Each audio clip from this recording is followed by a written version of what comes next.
I think it's just really important that family members, first of all, are patient and understand that there's no one way of coming out. And, some people come out on Facebook to thousands of friends, and other people go through a very long process of figuring out who they think at least will be the safest person. And maybe that's the only person they tell for months before they try someone else. So to be very patient and allow that person to have their own process of coming out and to not force it, to, as a family member, to try to learn as much as you can about what it means to be part of the gay community, and to kind of question maybe your own biases and your own areas of blindness or misunderstanding about the topic. And then, of course, just being willing, I think, to challenge homophobia whenever you see it out in the world.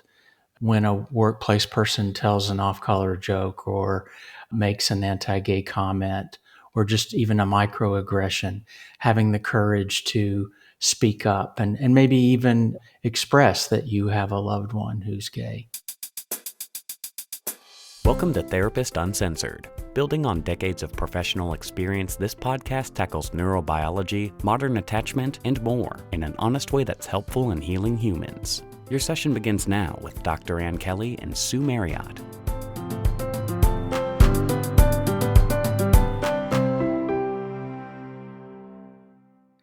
Many of us out there are starting off the new year with resolutions. Some of those are tough to commit to. Some of them can be a lot easier. Some of the simplest changes can actually have the most impact. And OneSkin's two-step approach to healthier skin is a great example. OneSkin's products are powered by a scientifically proven peptide called OS1 that targets both our lines and our wrinkles right where they start in our cells. So it's not just another skincare routine. It's really a breakthrough in science. In fact, OS1 is the first of its kind that actually really repairs and improves the skin. It's not just masking the dryness and our signs of aging that just wears off. You can really feel and see the change. And I can tell you from my own experience, I really can feel and see the difference. My skin is staying more hydrated, more firm, and it's not just right after I put on, it lasts. So I think this one is going to be an easy resolution for me to stick with. Probably easier than my Mediterranean diet commitment this year. Anyway, so all of our listeners get 15% off with a code TU at oneskin.co. That's not com, oneskin.co. That's 15% off with OneSkin code TU. And after you purchase, they're going to ask you where you heard about them, and it would really help to support our show if you let them know you heard about it on Therapist Uncensored. All right, Happy New Year, and here's to healthier skin. Hey, everybody. We have a treat for you today. A very good long-term friend and colleague, Jeff Lutes, is with us. Jeff is a licensed professional counselor in private practice in Austin, Texas. He's also the executive director of the Contemporary Relationship Conference and the Queer and Trans Affirming Professional Certification Program. Very interesting. We will definitely talk about that. He's published chapters in books and textbooks. He's written a book for children about family diversity, and he's presented at many conferences, a lot of it related to marriage and family therapy. His new book, Trailblazers in Love, Conversations with Remarkable LGBTQ Couples Together 20 or More Years, was published in October, and he and his husband, Gary Stein, have been together since 1998 and are now empty nesters and traveling Portugal right before us, giving us many good tips. So welcome, Jeff. Thank you, Sue. It's an honor to be with you today. So part of what we wanted to do today, I think even though Ann and I are together and we're out and we're clearly a couple and things like that, sometimes we get so busy talking about the science, even diversity, but there's so many kinds of diversities, but we don't necessarily sink into the gay world and to LGBT issues. And so much is changing and we're in such a hostile environment. I thought, who better to sit down and have a chat with about the current state of affairs and, really helping people understand our plight, really, you've been doing this for a long time and you'll hear this as we go forward. And Jeff does things like confronting people in churches in this very loving, peaceful way, but that is very intimidating and scary. And I've been involved in some of this. And I have to tell you, it's like both aggressive and peaceful. So we'll get to that. But you've been doing this for, is it your life? I mean, your lifetime pretty much. What got you started? And how is it that you were able to keep going in such a world of hostility? What was your initial inspiration and what's your juice? I grew up in the Southern Baptist Church in central Kentucky. And I didn't know it when I moved here in my mid-20s, but I actually moved to Texas, of all places, so that I could come out because the community that I grew up in was very conservative, very religious. It's changed a lot. Lexington, Kentucky, my hometown, is now ranks really high on HRC's scale of very affirming cities to live in, believe it or not. But at that time, it was very conservative. And so I came here to come out. And, it's funny. I remember in the late 80s, early 90s, when I first started my practice, there were 7, 8, 9 of us in town that were sort of the gay identified therapist. And it was hilarious because I think I'd been licensed like 2 years. I barely knew up from down. So to be considered an expert on all things LGBTQ was kind of funny back then. But now, if you look at, for instance, profiles on Psychology Today, you see that most therapists check the box of being LGBTQ friendly. I want to talk later about the difference between being friendly and affirming and being competent to work with that community. But I just got interested primarily in working with same-sex couples. And it just occurred to me, and my experience was that while some therapists believe that they should just stay in the therapy room, to me, it never felt right to just do that. I had to go out into the world, be part of Equality Texas, which way back then was not even called Equality Texas, and to get involved in the fight for our equal rights. And then I stumbled across this organization called Soul Force that a fellow by the name of Mel White had started. Mel was a ghostwriter and a filmmaker for a lot of the religious right folks of the 80s and 90s, Jerry Falwell, Billy Graham, Jim and Tammy Faye Baker, Oliver North, all of those guys. And when he came out as a gay man, they immediately kicked him to the curb. And so he used Gandhi's term, satyagraha, translated, it means soul force or truth force, and tried to apply the principles of nonviolence to our community and how we could affect change within communities of faith, because he believed, as I do, that religion remains kind of the primary source of misinformation and discrimination. So I got involved in that organization first as a volunteer and later stumbled into the executive director position. But that's kind of an old chapter of my life. I don't do as much of that anymore. Well, what's important about it, well, so many things, but you were able to also recruit and involve, like it was a way of pulling people in that wouldn't normally be, advocates or what have you. One of the things that really moved me way back then was that so much of this, and you would call up untruths, were coming from the pulpit. And not all pulpits and not all religious institutions, things like that. But you just mentioned some of them. A large majority of the rhetoric was coming from within these institutions. So how effective do you think that you were?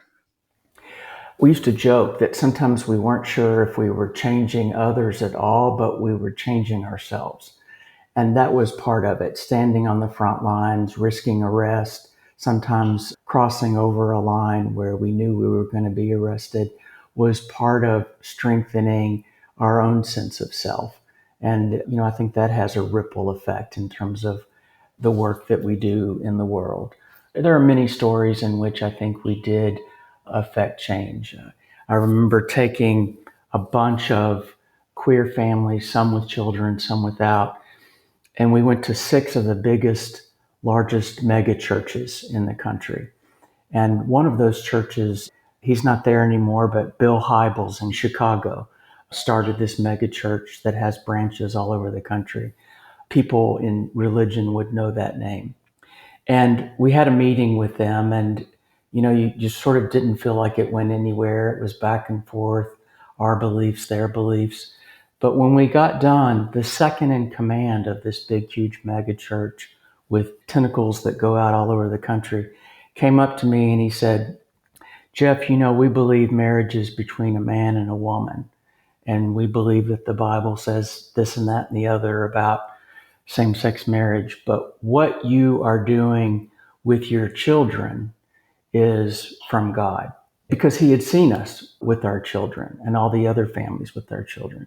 So there are these little subtle, small ways in which we hope we created some cognitive dissonance that maybe if those people go on and have a relative come out to them or have some other life experiences, maybe we are one piece in the puzzle that affects change over time. And that you could even get an audience with these folks is amazing. I remember going to Colorado Springs with our little kids at the time to focus on the family. And, they were not focused on our families for sure, were they? No. And, I love that you remembered that, because we did an action there 2 years in a row where we closed off the street. We were able to get a permit and do a direct action in front of Focus on the Family. Judy Shepard, Matthew Shepard's mother, was with us 1 year. And then this guy who was making a name for himself in New York City, we got him to come and do a concert in front of Focus on the Family. You probably have heard the name now, Billy Porter. That's awesome. Yeah, just this amazing concert in front of Focus on the Family. So it was fun work, but it was also sometimes very taxing and emotionally draining. So these days, I just think the world of people that still have the energy to do a lot of that work. Well, and some of also my experience was the pain of addressing it so directly is really tough. But also what's really hard as, somebody who is certainly engaged in quite a bit of advocacy is when we would lose and we've put our hearts in it and we've put our time in it, just our spirit, our soul was in this fight. And then we would lose very badly. And there would be no mourning. It was an incredible loss. And I just think of all the advocates, little baby advocates out there and things like that, about it's sort of a thankless job. And it really takes its toll because we're absorbing and hearing the hatred and, we could just duck our heads. So I'm just so appreciative of all of you out there that are still in the fight. And Jeff, I would say that you and I are both still in the fight. We just maybe do it more comfortably. From my rocking chair. Exactly. Yes. On Zoom. Right. With a bottle of Merlot. Exactly. Well, and then you continued, and tell us about the Contemporary Couples Conference. The first year was called the Contemporary Couples Conference. We then changed it to the Contemporary Relationships Conference because we wanted to be more mindful and inclusive of polyamorous and open relationships and all the many ways in which people do relationship and form families. That got started because, like all of us, for many years, I was going to professional conferences, these large national conferences. And when I or others would ask the presenter about same-sex couples or those of us in the queer community, I typically got some kind of response that went something like, "Oh, yeah, you all too." As if we were just sort of this afterthought if we had been thought of at all.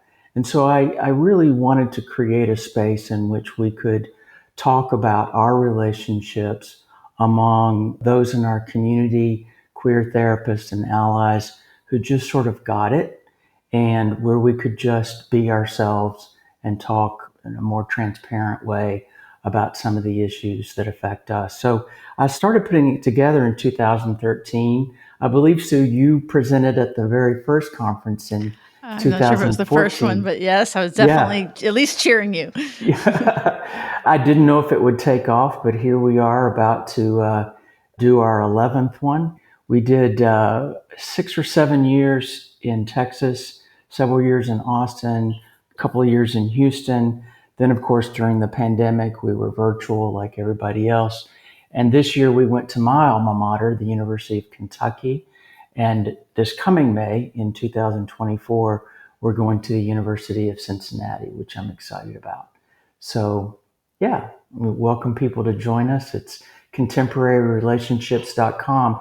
We're actually in our call for presenters period. We're receiving submissions right now until January 12th. So if any of your listeners would like to join our team of presenters, they can go to our website and they'll be guided into how to submit a proposal. This might be a good time to go back to what you mentioned earlier about the difference between sort of acceptance or being friendly versus being competent, because I'm thinking about your certification or the certification. You know, I think there are a lot of therapists most therapists have a good heart and certainly see themselves as friendly to our community. But I think it's important to understand that while many of the issues in our relationships are very similar to the issues in heterosexual relationships, there are differences. And people need to get training and experience on those differences in order to be effective. So, in addition to the conference, we, not quite 3 years ago, began to brainstorm how would we put together a more comprehensive training. And we came up with QTAP, the Queer and Trans Affirming Professional Certification. And so we have a small group, usually about a dozen folks or so, that continue on after the conference. And over the course of the year, get roughly 60 hours of training. Some of that is asynchronous learning through pre-recorded courses that our faculty have put together. They do that on their own time. Then we have 10 hours of anti-racism training because we believe strongly that when you're working with this community, you really have to look at the intersectionality of identities. And so we make that a very strong component of our certification program. And then we have individual and group consultation as well. So it's kind of a more in-depth dive into learning about working with folks in our community. There's lots of therapists that'll be listening, and a lot of these good-hearted therapists that consider themselves friendly. What are some of the things that therapists get wrong or that would be different that you would want to be able to say?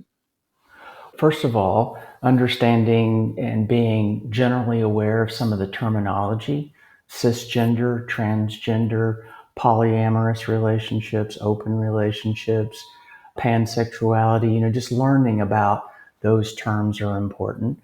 And creating a sense of comfort within yourself as a therapist to have some conversations that may lie outside of the conversations that people sometimes have in therapy sessions. I remember not long ago, two men in my office talking about how they wanted to open up their relationship.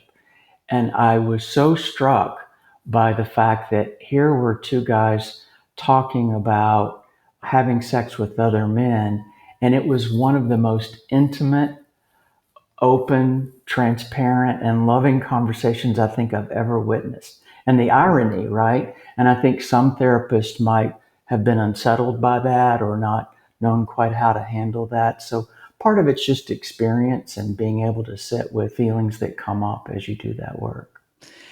And I don't want to confuse the sort of sex positive world as the same thing as gay and lesbian, right? But that there is an overlap. And so some of the cultural stuff in our communities, especially with men, they have been way ahead of the curve and being able to talk about what they actually want and sexual agreements and things like that. But that doesn't necessarily mean that if you're working with a gay person that they're having sex, you know what I mean? Like, all over with whoever. So it feels like that those two things are separate, but very related.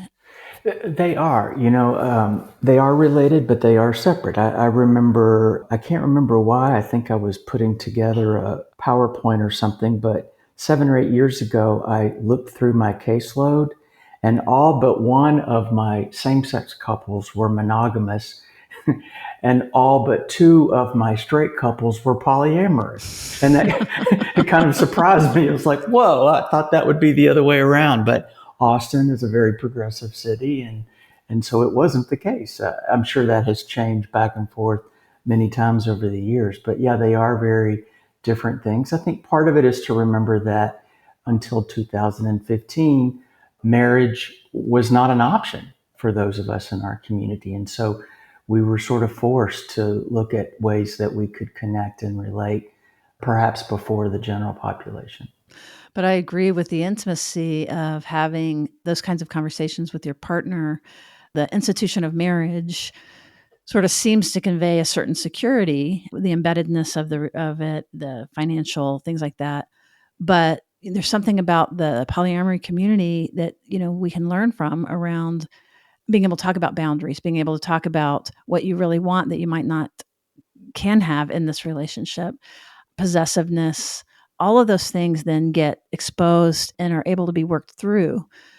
So my experience definitely has been it can add a level of intimacy, just like you're saying, that surprises a lot of people in their, in a more static system that is kind of preordained a little bit. Like there's a script for what a married couple are supposed to look like, what they're supposed to talk about generally.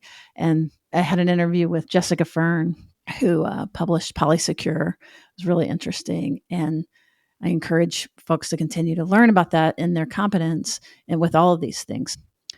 What are you kind of noticing? Because you get to see all these proposals. What's the GLBTQ? And is that still the right term, GLBTQ? Are those the right letters? And what's going on in the community? I'm so old, I'm not hearing about it much anymore. I think most put the L first, LGBTQ. Certainly the term queer is the more common term. That began, I guess, in the late 80s, early 90s. Those of us of a certain generation remember that term as a pejorative, but younger folks began to reclaim that term. And now it's, in part to sort of overcome the dilemma about the alphabet soup, right? Trying to say LGBTQIA. Well, let's talk about pronouns, actually. That there are just norms and things like that are changing and growing. One thing I want to say is that it's not like the trans community is new. I think the visibility is new, but from recorded time in all cultures, there have been people that are recognized as two-spirit, or there's other terms for them from different cultures, and they're typically seen as being given more respect, being given places of honor, historically. So there is pushback around pronouns and people being upset about that. And I thought it would be helpful for us to just spend a little bit of time explaining what the pronouns mean, what it means to individuals. You had mentioned before we got on the story about the 3 old men in the bar. So that might help us put this in some context of like, now we've got to just sit and talk about this and learn and update our language.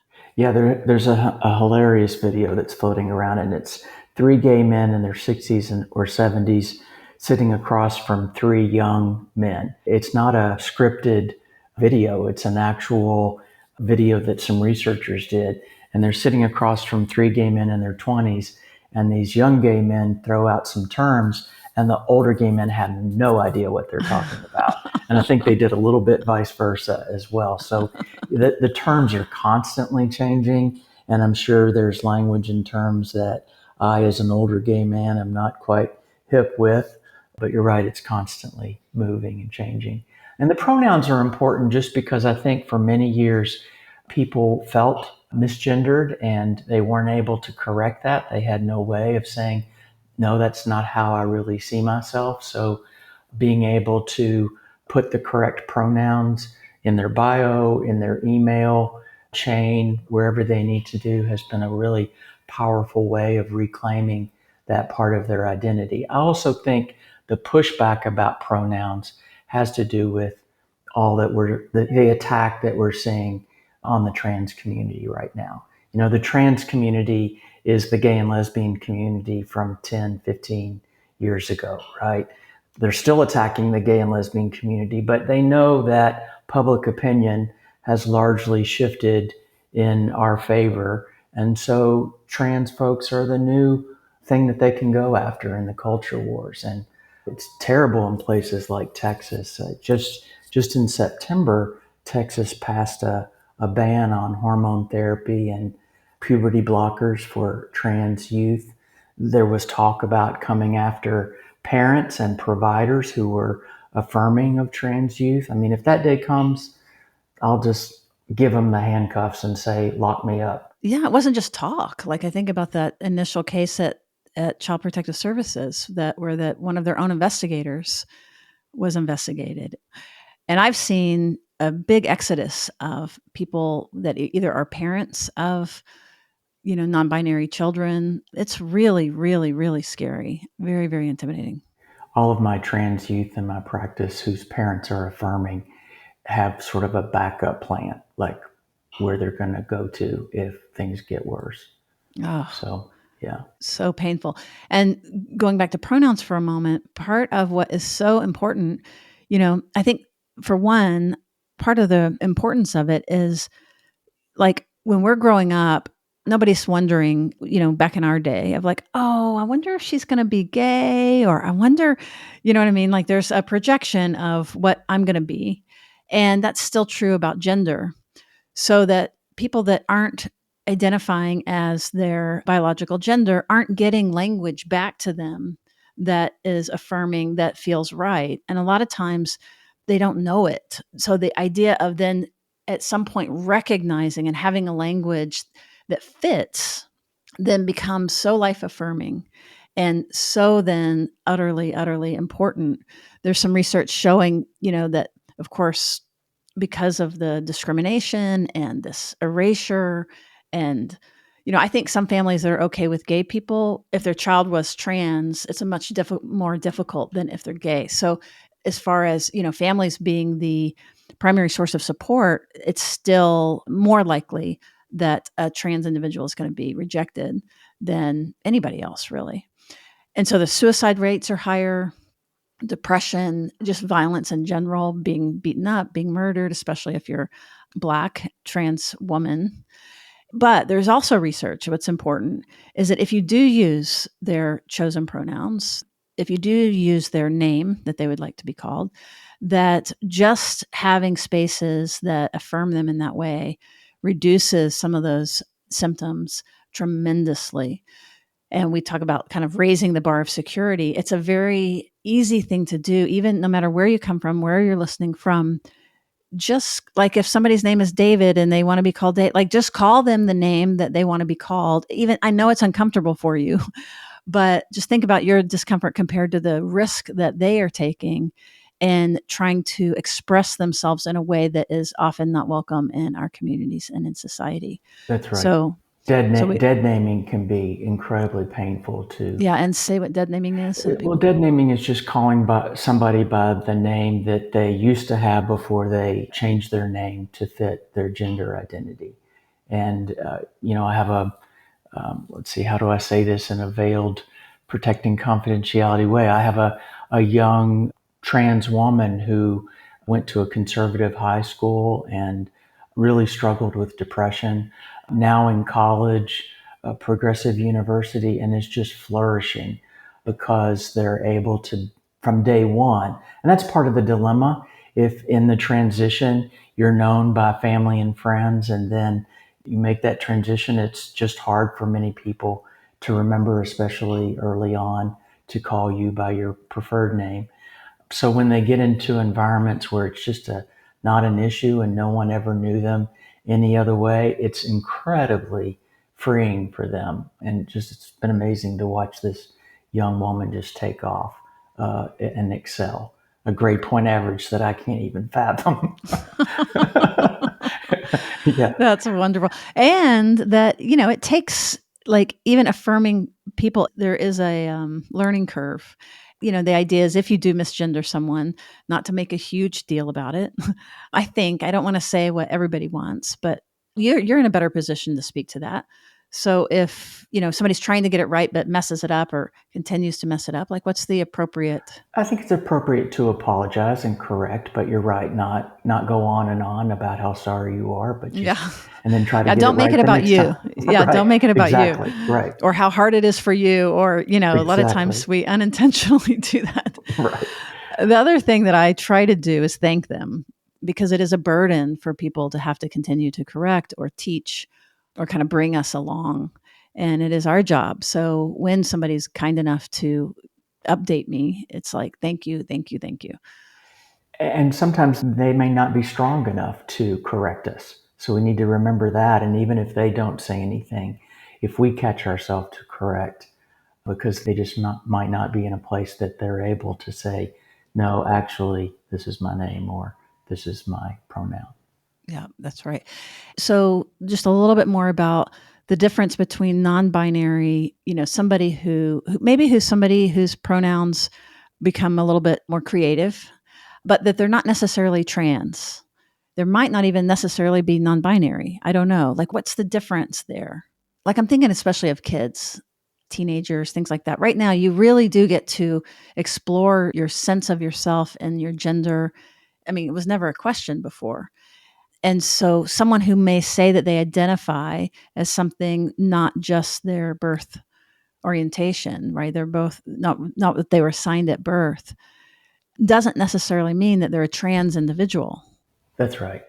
Well, the first thing that comes to mind when you say that is years ago, I interviewed Judith Stacy, who's a New York City retired sociologist, and she did a study back in 2001 on same-sex parents. And she later had to go to court because the religious right was cherry picking her work and using it against us. But for instance, one of the things that she found in her research is that kids with same-sex parents are slightly more likely to at least experiment with dating someone of the same gender, but ultimately not any more likely to claim that as their identity when they get older.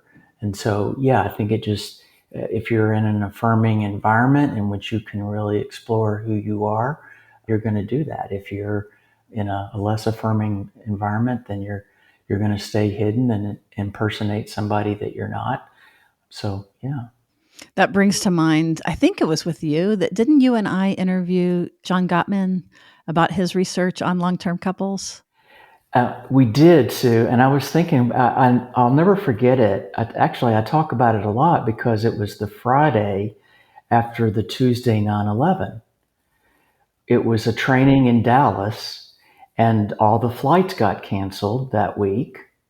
And so only those of us who could drive got there, and you, not me, you had actually somehow set up a launch with Dr. Gottman so that you and I could talk to him about his 11-year study with same-sex couples. Which was fascinating. It was. That's so great. I forgot that context. But I do remember that research that was used against us.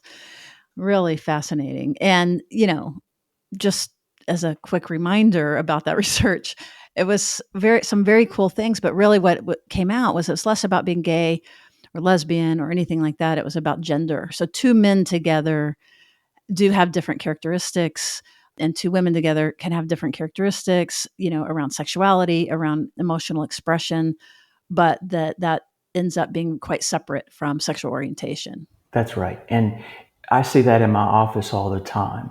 Men in our culture, and this is a gross generalization, but often true, men in our culture are taught to talk when they need to solve a problem or make a decision. And women talk to connect. Lots of stand-up comics talk about how my wife just blah, blah, blah, blah, blah, because women don't really, it's almost like the content or the topic is secondary to their desire to connect, and a lot of men don't get that. So you put two men together, and the danger is they have a lot of strengths. They tend to stay more calm during conflict than heterosexual couples do. It was one of the findings from Gottman. But one of the dangers is, given how men are socialized, is helping them learn to connect on a deeper level. And to women, sometimes it's how do you connect but still maintain your sense of self and not lose your individuality? So, yeah. It sounds so kind of a little bit stereotypical. It's like, I'm like, is that really what the finding was? I don't want it to be. And perhaps it would be different today because that study was several years ago. Yeah. What I remember about it was that we had more humor and that lesbian bed death wasn't true. And that this is just statistically, we had sex on average less often, partly because we're not socialized to initiate, and that we'd like to feel really connected before that happens, but that the sex itself was more satisfying. That was one of the findings. I remember that. I was like, yeah. Gottman went public and said straight couples may have a lot to learn from gay and lesbian relationships. He did. I had wondered about that if he had continued that, because that was a long time ago. And this was a longitudinal study where they looked at people over time, I believe. And I had wondered if that research had continued. I don't know of another study or a continuation of that study. My understanding is that he did that study of same-sex couples not so much because he was interested in our community, but he wanted to understand differences in gender. And he thought observing two men or two women together might be a way to do that. Certainly. Yeah. So anything else that you're seeing through the conference about what people are interested in either learning about or teaching? Any particular trends? I think there's a trend towards really wanting to increase understanding and awareness around gender identity. It sort of mirrors what's happening culturally and politically. That's a big push. And also for helping people understand that not only polyamory, but all the different ways that people form relationships and connections. We have presenters that come and talk about kink and fetish and, all kinds of stuff that if I had hair, it would blow my wig off. But it's great stuff, and I'm always glad to have them be a part of our conversation. Well, I love that continuing to push the boundaries and expand the space of what is seen as healthy and normal. And one of the things we talk about on the show a lot is secure relating doesn't necessarily mean that you are safe, but you have enough of this internal stability to be able to manage big feelings and stay connected. And I think these kinds of trainings really grow that secure space, being able to, not have our wig pop off when whatever it is that we're hearing in sessions. You've written several things. Your article chapter was about, well, why don't you just tell us about it? The professional text chapters? Yes. Well, during my time working with Soulforce, I was learning a lot and encountering so-called conversion therapy or reparative therapy. Sometimes when we would go to Christian universities and we would bring folks from our community, they would make sure they had the guy or the woman there who used to be gay but no longer is, supposedly. So I began to dive into that research and learn more about it and find out just how many people had been damaged by that. Exodus International was a huge organization that folded in 2009 when the executive director went to his board first and then came out publicly and said, it doesn't work. It never has worked. I'm not sure we ever changed anybody, and I apologize for how we harmed people. So I had put together a presentation along with a colleague here in town, and we went to AMFT conference in Nashville, I think in 2010 or 11, and gave a talk on that topic. And it just so happened that somebody in the audience was a textbook editor. And he contacted us a couple of months later and asked us to write a chapter on the dangers of reparative therapy. So I did that. And then a few years later, another couple of editors asked me to contribute on that same topic. And then a few years later, another one. And I don't want to write about that anymore. I'm tired of it. No. We were watching this series called A Long Way Home, something like that, it was historically based and that had the most chilling depiction of conversion therapy. that I have ever seen. So hopefully the word is out about that. Well, we're certainly fighting it, and there are more laws, particularly making it illegal to practice with minors, but we're still fighting it across the country because there are those that want it to be something that we use not only with minors, but with all queer adults. So even though Exodus folded over the years, a number of smaller organizations have sprung up.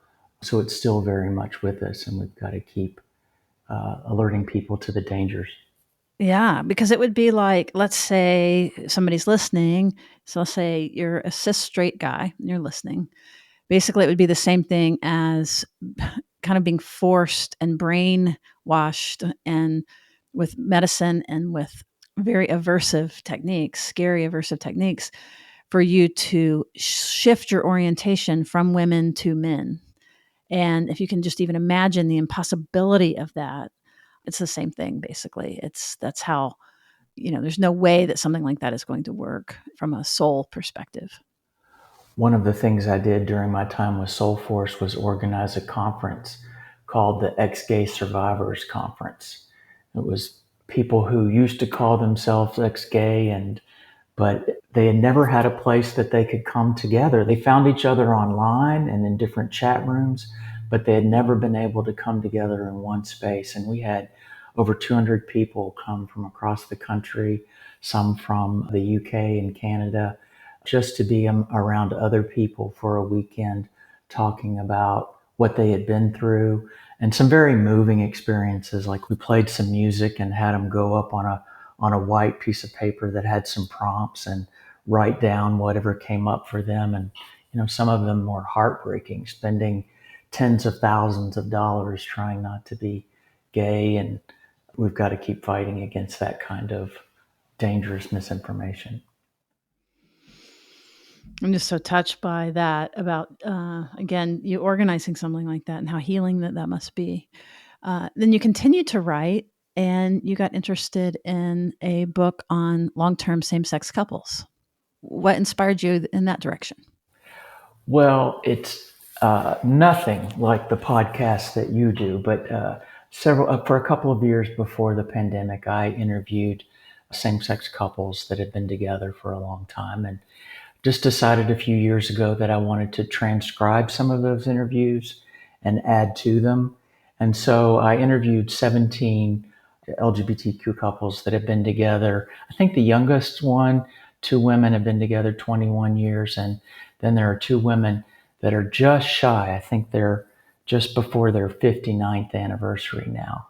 And we just had conversations about their coming out experiences and how they met and the adversity that they faced in their culture, their churches, their families, and how they overcame that to form such resilient bonds. And it was just really heartwarming for me to be a part of that. And so I just decided to share it. It's called Trailblazers in Love, and it's available on Amazon and Barnes and Noble. And it's kind of an interesting book because it's a square 8.5 by 8.5, and it's got a lot more photos than a traditional book, but a lot more text than a coffee table book. So it's kind of a hybrid of the two.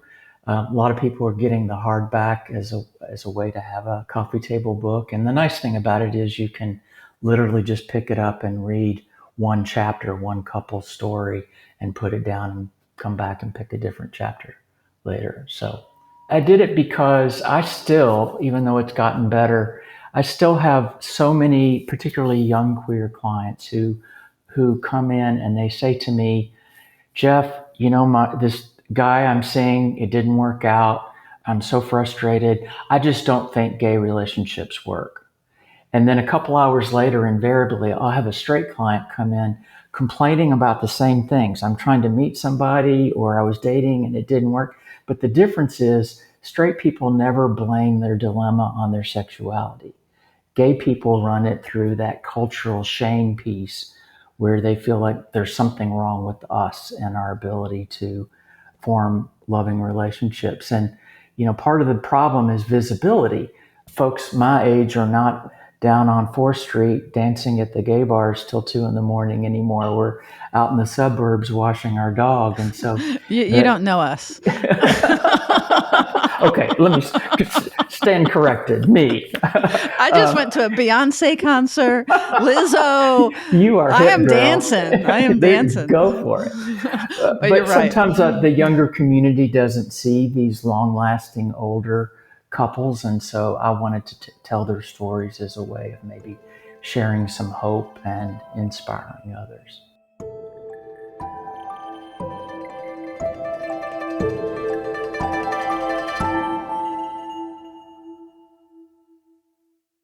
We're going to take a quick break to thank our sponsors for today's episode. So Anne would say I'm a fussy sleeper, and it's true that I'm sensitive to the temperature as it changes with the weather, which is why I love our sheets from Cozy Earth Bedding. It keeps me cozy all year round. Cozy Earth Bedding is made using only the finest premium viscose from highly sustainable bamboo. It feels luxurious, but it's also responsibly sourced. Cozy Earth is also the brand that made Oprah's Favorite Things 5 years in a row. Now that speaks volumes. Whether it's their comfortable sheets, which you can get in 5 different colors now, or their loungewear, pajamas, bath collection. Once you know you like the brand, which we do, then it's fun to shop at Cozy Earth. Plus, Anne and I use the cool reusable canvas bag that the sheets come in all the time. Our listeners will receive a 35% discount now. Just go to Cozy Earth. That's COZY earth.com/TU. And be sure to use that code so that you get your 35% discount.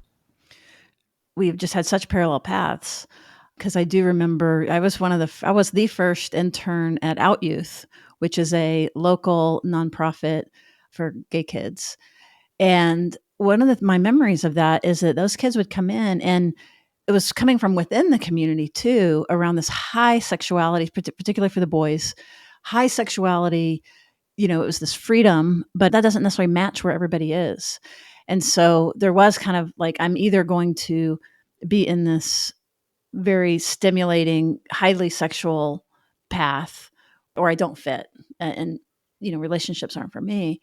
And at the same time, there was a little rag that, you would pick up in the bars, and it would be the gay, kind of the newspaper, but it wasn't really a newspaper. And really what it was, before things were online, it was tons and tons of sexually related ads of one kind or another. And at that time, this is how this dates it, but there were obituaries. And so one of the things that I've thought was important was we created a weekly, or I don't remember if it was monthly or weekly, but a article that was really talking about long-term couples and really wanting to have kind of a counterpoint to that around like, no, we still get freedom. And part of that freedom is being able to settle down in whatever way that looks like for you. And then I remember you and I did Passionate Pairs. Oh my gosh. For the same reason. I had some hair then, I think. At least a few. Yeah.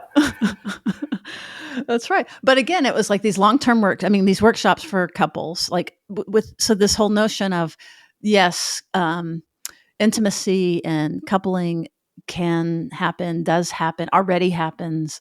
And so you're really highlighting through your book these stories. And I've seen the picture, they're beautiful, incredible pictures of these faces of people. And another thing I like about what you're doing is there's so much, like now the young people, you've got kids, I've got kids. They know it. They think they know it all. And I'm a dinosaur. Like there's so far left of me that I really do feel like, hello, I was out there, I was marching, I was doing things. Like part of why you can do what you're doing is because of all the people in my generation that did the thing that they did.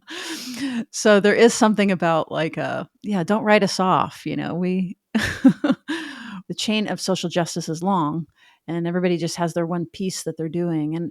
And Jeff, the piece that you're doing here with this book is just incredible. And I think that you said it's a great gift potentially.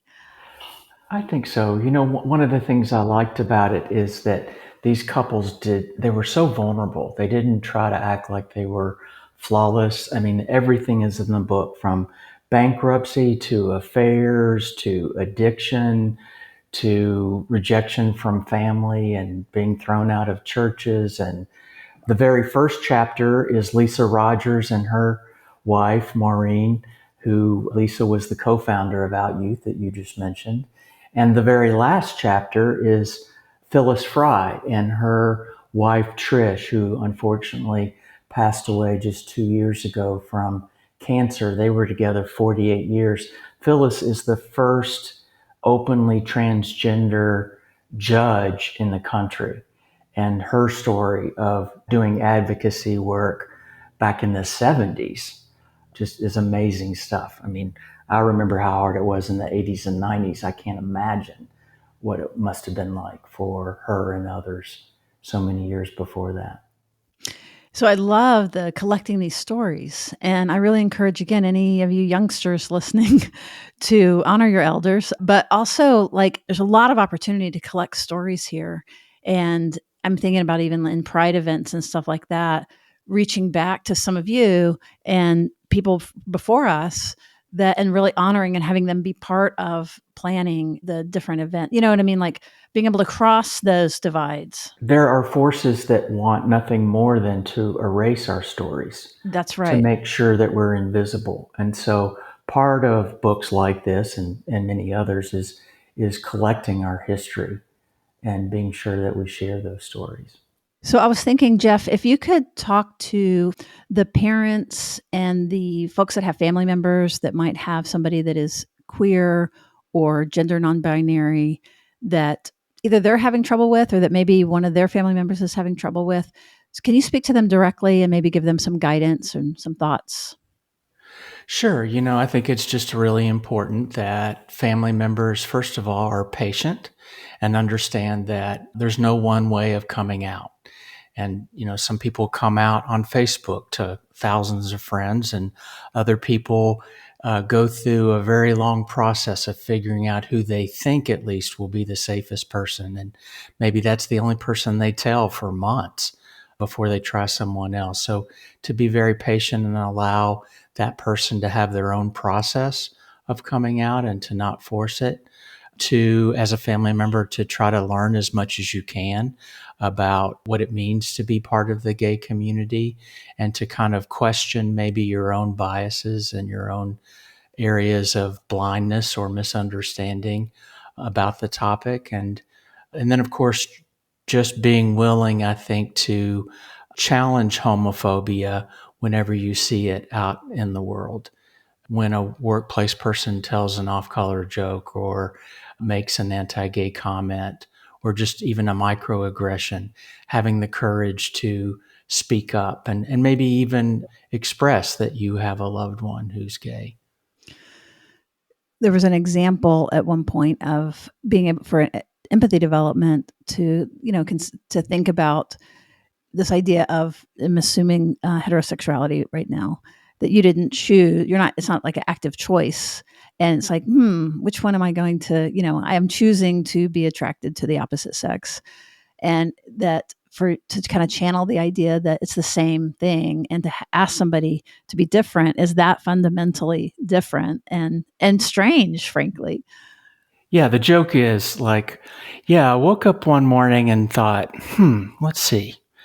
Do I want to be generally accepted in the world, or would it be fun maybe to have my father disown me and my church kick me out and maybe lose a job, or right? Like nobody gets up in the morning and makes that choice, and just to understand. And there's actually some really great comedians on the street who go out and put their mic out in front of people and say, is sexuality a choice? Oh yeah, people choose their sex.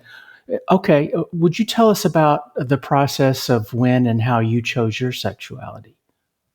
Oh, well, no, so right, like through the lens of heterosexuality, it's not a choice, but for queer folks, it is. And it's an important point because I think it helps people move to empathy, that if you're seeing it as more of something that isn't a conscious choice. But also, I would say we have more choices now. Like both of us have kids and raise kids with same-sex parents, in same-sex families. And there is more freedom. So to some degree, there may be a little bit of a level of where there's some choice about it. But I do think that, if someone's coming out to you, first of all, that is an act of trust. And to see it as an act of trust, it's not an act of rejection. It's not about you. It's about them. It's incredibly relational. It's relational. That's right. And it's an opportunity to learn even more that you didn't know. Find out more. Ask questions. Don't assume that, if they want to tell me, they'll tell me. They might be thinking if they wanted to know, they would ask.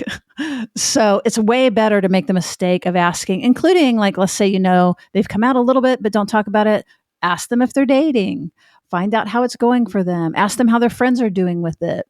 We just really encourage you to stay engaged, stay engaged, stay engaged. You're making me remember that as a young man, when I came out to my mother, who Southern Baptist, very conservative, cried when I told her, really struggled with it, did for a long time. But even in that initial conversation, as it unfolded, I was telling her about the relationship that I was in at the time. And suddenly something I said got her off on another track. And she was telling me about the man that she's dating. And then sort of midstream, she paused and said, "We're both talking about our boyfriends." And, she had this moment of connection where she saw me as more authentic and therefore more easily able to connect with in a genuine way. So I've always remembered that moment. That's wonderful. And even as you're saying it, it's like it's so normal to us.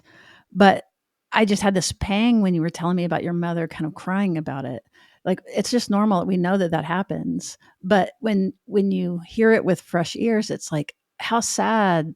I mean, it's a sad experience to be in that position of disappointing your parent and then having to absorb their reaction to that. Even though that in this case, it sounds like it recovered very quickly and you guys were off to the next subject pretty quickly. But we know that is not how it always goes by any stretch. Oh, yeah. It was an incredibly long process. And in fact, to this day, it is sort of still very complicated. She never forgets my husband's birthday or any of our kids and sends all letters to the Lutstein family. But she also goes to Franklin Graham rallies and votes for Trump and believes that marriage is between a man and a woman. So, it's really complicated how all those things sometimes fit together for a person. Contradictions. Being able to hold contradiction. So what about for therapists? Why don't you speak a little bit to therapists that want to understand and be more sensitive and kind of up to date on working with GLBTQ clients? Good question. I think maybe in terms of 3 points. One is knowledge and skills or continuing education. The other is professional presence. And the third is advocacy and activism. So just like when you're working with any particular group, you need to have as much knowledge and skill set as possible. So being sure that your continuing education set includes all kinds of things around working with the queer community. In our certification program and our conference, we have recorded workshops on working with people of color who are queer. We have specific to Asian Americans. We have understanding the latest WPATH standards. WPATH is World Professional Association for Transgender Health. Those standards are always evolving based on the latest science. We have workshops on how to change your gender pronouns and name legally. All those kinds of things are available not only in our program, but in other places, and just making sure that you're constantly making yourself available to those pieces of education is really important. Would you mind if I ask a quick question about that? So what did you say, WPATH? WPATH, uh-huh. Can you just give an example of something that they would advocate for? Their standards are constantly changing, and I actually need to update myself because a new set of standards came out recently. But for instance, when working with children, there's an awareness around you don't just advocate for transitional care if the child is talking about it for the first time. You look for a history. You look for multiple stories over many months and years of people who have wanted to be the other gender, wanted to transition, so that you're ruling out other potential problems. So that's just one example, but there are many parts of that standard. It's a great example, actually, because it brings to mind the trickiness that in our desire sometimes to be up to date and with it, that especially I think for boys, like for young girls to be masculine, they are tomboys, right? And so we don't jump to, oh, they're gender variant or they're non-binary necessarily, but there is a danger of jumping, of pre-identifying or of kind of going too fast. And now that we have these options and all these cards on the table, so that a boy who's exploring their femininity, like that doesn't mean that they're necessarily gender non-binary, right? Not at all. And I think as a clinician, you can hear the difference if you're paying attention over time. You can hear the difference between a tomboy or a boy that's kind of exploring their feminine side. It sounds really different in the way that they talk.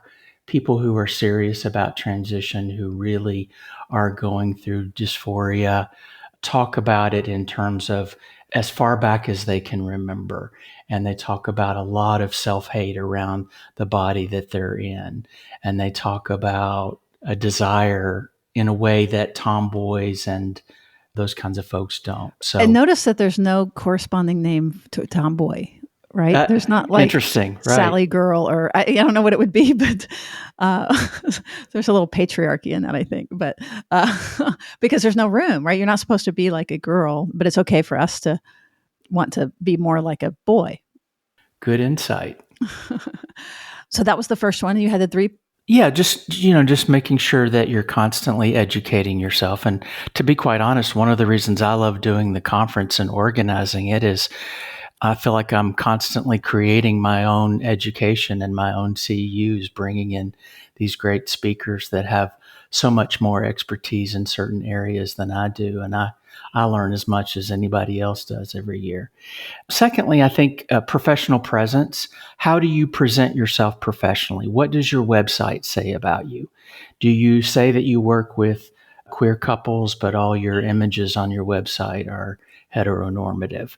What is the language on your website? Is it all he, she, male, female, husband, wife, boyfriend, girlfriend, or are you more careful in how you present that language so that everyone is welcome to your practice? What does your paperwork say about you? I put questions about gender identity and sexual orientation right under name, address, and telephone number.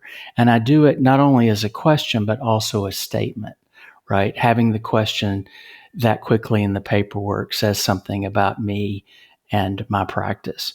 What does your waiting room say about you? Do you have some magazines that are make it clear that it's a safe place to work with the queer community?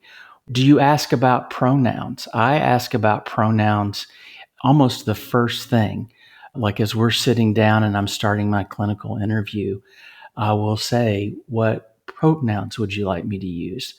And for a lot of straight cisgender clients, they sort of do a double take, like, oh gosh, I've never been asked that before. They just can't imagine why I would ask it. But I do it for two reasons. One is to make sure that I don't make an assumption, that I don't make a mistake, right? Just because someone looks to me male or looks to me female, that doesn't mean anything.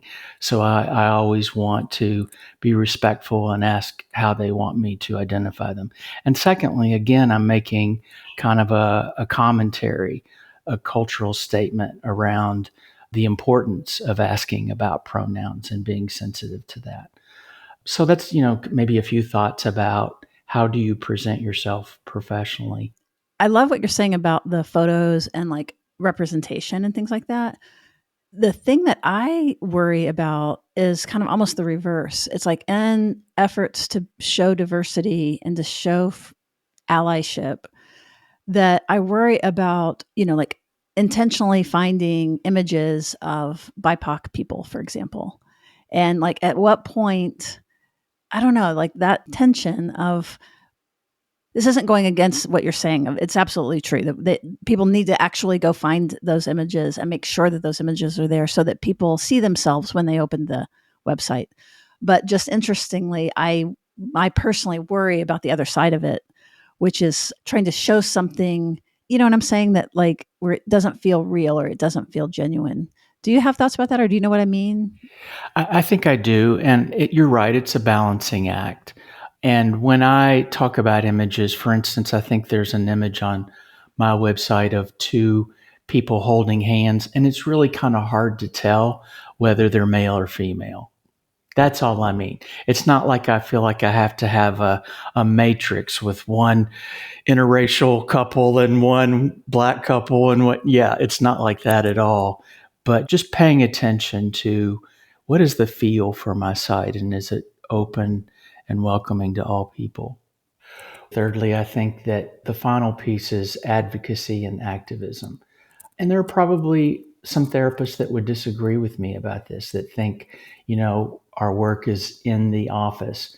But to me, if you're going to work with the queer community or any marginalized community, you need to have some ability and some willingness to get involved politically and in your community.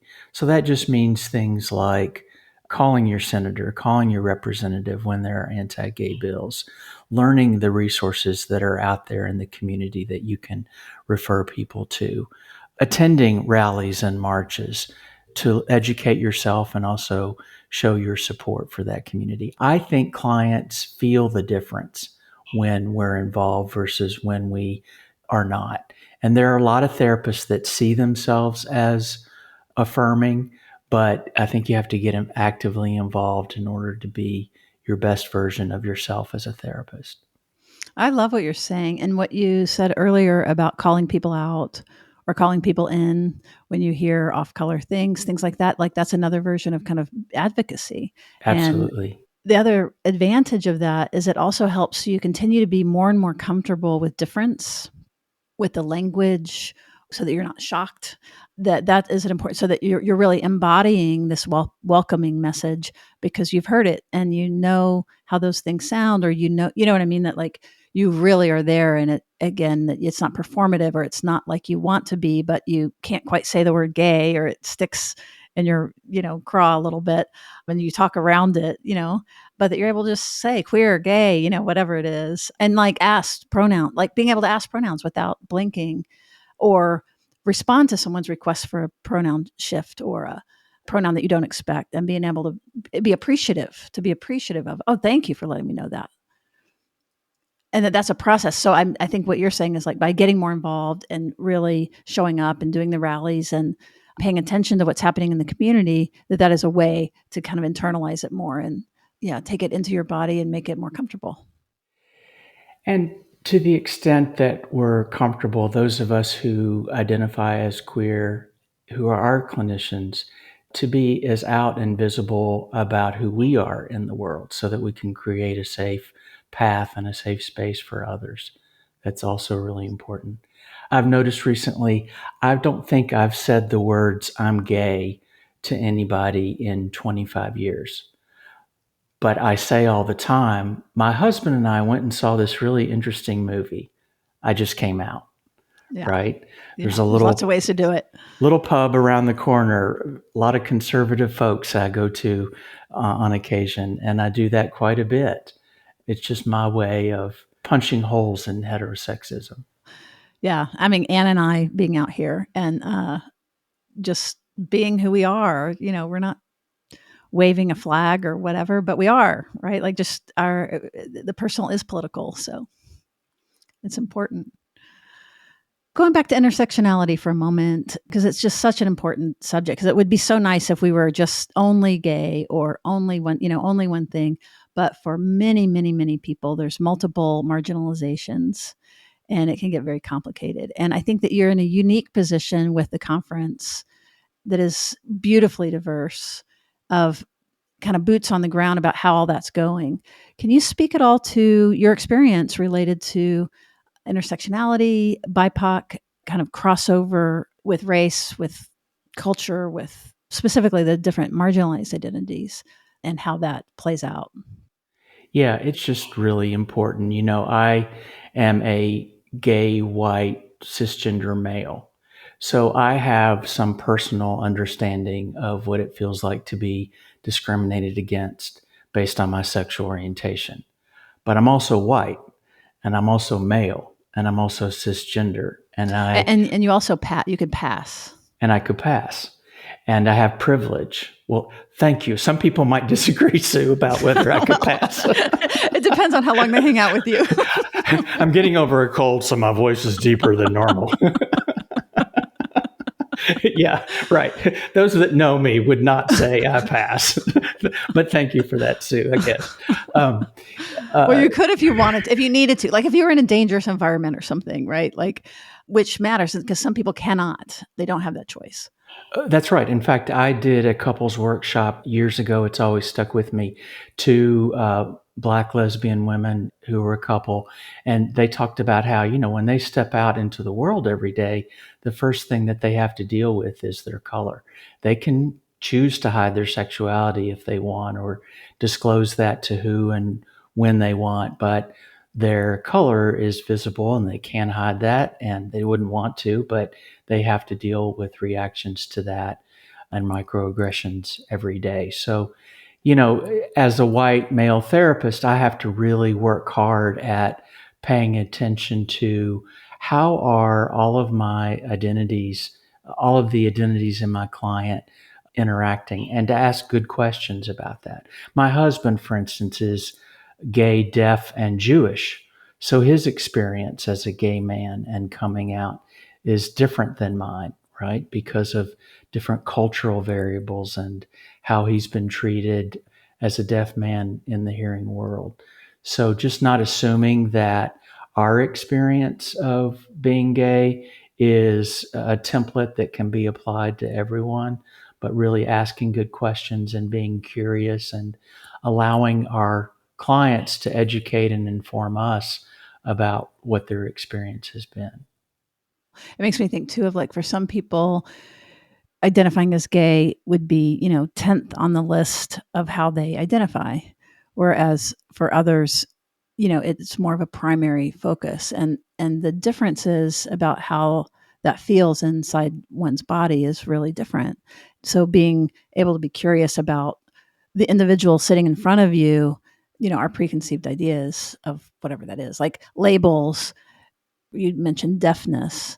So then that brings to mind ideas about what deafness means, but that would be very different than like hearing from Gary what his experience is. Right. So right. We once went to dinner, Gary and I, with another gay couple, two hearing friends. This was early on. And one of them said to Gary, "I don't see you as a deaf person." And he was pretty clueless how that was offensive. Because essentially he was saying being deaf is less than being hearing, and I see you as just like me, hearing. So the ableism that's just exactly. It's invisible. Yeah. And it's important because queer people of color are much more statistically at risk for depression and suicide. Trans women, right? So trans Black women have the highest rate of not only killing themselves, but being killed by others. I mean, that's why, at Transgender Day of Remembrance every November, an overwhelming number of people who have passed away in the last year are trans women of color. So understanding things like that, understanding, for instance, Asian Americans who are queer have a very different experience. I was just reading the other day that it's gotten a little better, but psychiatrists in China still have a very pathologizing view of sexual orientation, and kind of probably like we did in America 40, 50 years ago. So how that view from psychiatry permeates out into Asian culture, not only in addition to the loyalty aspect in the Chinese culture or Asian Americans, much like in the Latino culture, there's this expectation that you will conform to the family norms and not vary outside of that. So just some differences from perhaps the way we experience it as white Americans. If you are Black, for example, you don't have to come out to your family, right? And your family is often the shelter for you. But then to come out as gay within a Black family, because I'm thinking about the marginalization within marginalization. So the racism that we carry, even as gay people, just by being raised as white people and in privilege, and then also the homophobia that can be present in BIPOC communities. That's right. You made me remember that years ago when I was doing my work with Soul Force, we were being trained by an elderly Black man that had marched right next to Dr. King. And I think we were all being very sensitive to the fact that we didn't want to compare movements. I think we were saying things like, we know that our movement for equality is not the same. And he actually said, well, hold on. Yeah, we marched and we faced violence and we did all the lunch counter sit-ins and we did everything. But before we went and did those things and afterwards, we got to go back to our families and to our churches for support. And he looked at us and said, and you guys don't have that. So yeah, just an awareness of how these different marginalized identities intersect. I'm so touched by that recognition. That's the kind of stuff that we live without. So to have it called out by him, even you relaying it this far, I still feel it. It's funny. Yeah, it always stuck with me. Yeah, because it definitely feels like it's less than, like that we have it better or that it's less than or something. So to have that validation is that's really interesting. Well, and then also around again the whether it be disability or whether it be neurodivergence, there is a higher association within the neurodivergent community with gender and with sexual orientation. And I'm not quite sure why that is. I'm hoping to interview a person that has talked a lot about this soon. But when we're talking about intersectionality, really thinking about, like what is normal, and anything that veers off of normal or what the script is, these quote variants, or, like what is a normal brain? Well, there's no normal brain at all. And I love the movement, these like the disability movement and the neurodivergent movement, where that they are really calling that out and saying, that the problem isn't, don't try to get us to be socially acceptable, move society and widen the window to accommodate for all of us, which is the same message that we all are saying in all of our different movements. So it's really lovely. And it's eye-opening, because we all carry it and don't know it. And I think that's why you're seeing such a pushback by some politicians who are so terrified by Black Lives Matter or the whole woke conversation, is that they're just really terrified that we will get equality, that the hierarchy will be flattened. What a concept, that we'll all be treated the same and have the same levels of privilege. That's right. The amount of threat that causes probably is a measure of the amount of privilege that you have, like what you're going to be giving up. Absolutely. Yeah. Yeah. So that the folks that are on the bottom here, there's no problem in opening up our eyes and opening up our hearts and shedding some of these things. But yeah, as the hierarchy gets higher and higher, then the investment is more and more to keep the status quo and to keep the systems intact that maintain the status quo, that protect the power over. So it's powerful stuff. It's like that game that you played as a kid with the House of Cards. And I thought you were going to say King of the Hill. Where you try to take out one card at the bottom without the whole. They're terrified that if we remove enough pieces of the system that's been in place, the patriarchal, heteronormative system, that it'll all collapse and Yeah, they won't be empowered. And the beauty is that the opposite happens, right? That's what, when we talk about secure relating and your work in the conference and your work in your book, is that the people that are kind of teetering on the top, I think that's why I thought of King of the Hill. Because yeah, you can fight to get up there, but guess what's everybody's aiming for you. Like, it's not a secure place. Versus what we're describing is where it's flat, like it's a big King Arthur table and there's plenty of room for people to dance around, that you actually gain more. You're not actually giving up something. You're giving up something that is not good for you, and you're gaining something that is actually incredibly, incredibly good for you. I like that. Well said. I love it. So say again the title and where you can get it and your website, and how can people reach you? Trailblazers in Love, and the subtitle is Conversations with Remarkable LGBTQ Couples Together 20 Plus Years. It's available locally here at Book People and several booksellers, but globally on Amazon and Barnes & Noble. You can just look it up by title. And if they wanted to reach you? JeffLutesPsychotherapy.com or info@contemporaryrelationships.com. Right. And so don't forget about that conference that's coming up in May, whether you might like to be a presenter or like that you would like to attend, and the certification, which is really important. And is there anything else that you would want people to know, kind of that I didn't ask or that we didn't cover, that you want to include? Other than Sue Marriott rocks? Are you going to make that your passcode? Sue Marriott rocks. Oh, there goes my bank account. It's hacked now. No, thank you, Sue. I just enjoyed the conversation. It was good to talk with you again. Absolutely. Well, thank you all for listening. And in addition to Jeff's book, a reminder that our book will be out in April. It is called Secure Relating, Holding Your Own in an Insecure World, and also available at all of those places that Jeff mentioned. And before we go, we both noticed our covers were really similar. Yes. What did you think about that?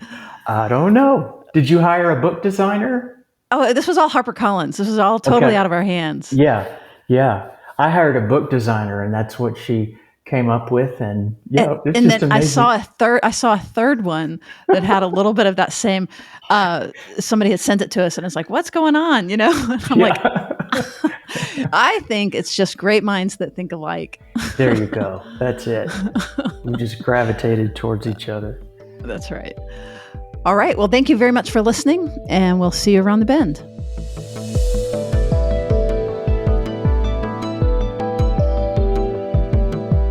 Therapist Uncensored is Ann Kelly and Sue Marriott. This podcast is edited by Jack Anderson.